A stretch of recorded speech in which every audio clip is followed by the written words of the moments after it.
Sweet green are made of the... Oh, vous êtes là.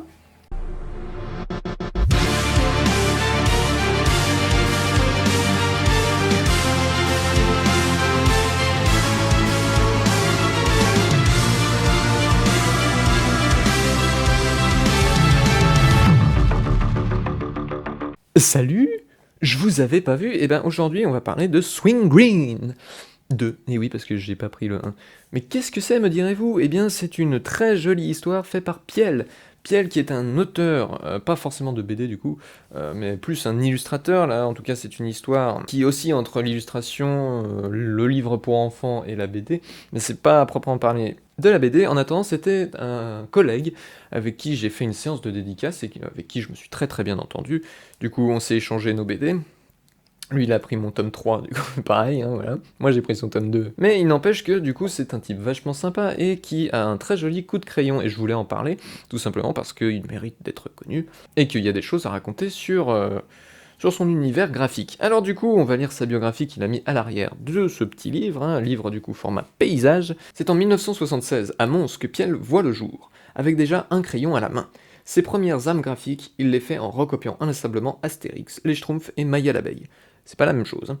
Entre autres, le virus est pris et c'est en croquant un peu plus tard les modèles posant aux Beaux-Arts au cours du soir qu'il développe sa technique tout en optant pour la caricature et le style cartoon. C'est vrai qu'on le reconnaît très bien dans ce tome-ci, qui ne le quitteront jamais. Il dirige dès 2005 des ateliers ayant pour objectif l'apprentissage du dessin animé à l'attention des plus jeunes et s'active à la réalisation de ses propres concepts animés. L'un d'eux, baptisé Herbe Folle en 2010, deviendra sous forme d'illustration unique son univers de prédilection, Swing Green. Désolé, j'ai un petit peu mâché mes mots. Et donc, du coup, Swing Green, c'est quoi? C'est l'histoire d'un petit lemming qui va rencontrer des coccinelles, mais des coccinelles un peu particulières, parce que dès qu'elles se posent sur un objet, ça peut être un arbre, mais ça peut être aussi de l'eau, par exemple, et bien dès qu'elle se pose sur quelque chose, elle le fait se transformer en créature effrayante qui va attaquer ce petit lemming, et du coup, c'est une course-poursuite. Est-ce qu'il va se faire choper par les coccinelles? Est-ce qu'ils vont trouver un terrain d'entente? Est-ce que il va y avoir une bombe nucléaire qui va raser le monde? Est-ce que les dinosaures vont reprendre vie? Tout ça, vous le saurez en lisant Swing Green 2, du coup. Le 1, il faut savoir que c'est des histoires qui peuvent être complètement indépendantes, puisque c'est le même principe, cette fois-ci, du coup, avec un petit canari, et toujours ces mêmes coccinelles, du coup, qui aiment bien tourmenter les petits animaux de la forêt.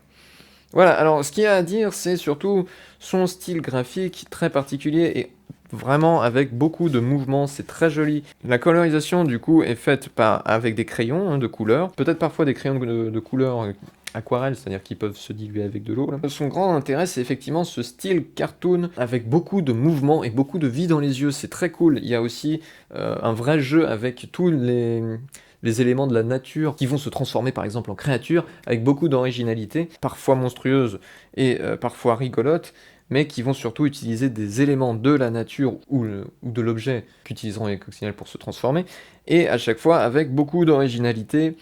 Cette petite histoire, je la recommande beaucoup, ça fait passer un bon moment, c'est très sympa, mais aussi en tant qu'histoire pour enfants, ça peut être très sympa.